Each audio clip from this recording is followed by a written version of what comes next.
అటువంటి అవతారం కల్కి అవతారం. దశావతారములు కాదు, కల్కి అని ఆ అవతారం రాలేదు. కానీ మనకి వ్యాసవాక్కు ప్రమాణం, వ్యాసుడు చెప్పాడు కాబట్టి అది ప్రమాణం.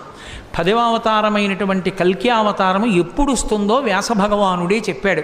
అసలు ఎక్కడ స్వాహాకారము వషట్కారము ఇవి రెండు వినపడవు. అంటే ఇక యజ్ఞము యాగము అనేటటువంటి క్రతువులు ఉండవు.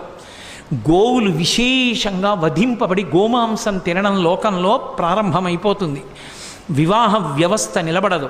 తల్లిదండ్రుల్ని చూసే బిడ్డలుండరు. భర్తని గౌరవించే భార్య, భార్యని చూసే భర్త లోకంలో ఉండరు. పురుషుల యొక్క ఆయుర్దాయం 18 సంవత్సరములకే పూర్తయిపోతుంది. స్త్రీలు కేశపాశములను విరబోసుకుని తిరగడమే లోకంలో పెద్ద విశేషమైనటిదిగా అయిపోయి జట వేసుకునేటటువంటి సాంప్రదాయం విచ్ఛిన్నమైపోతుంది.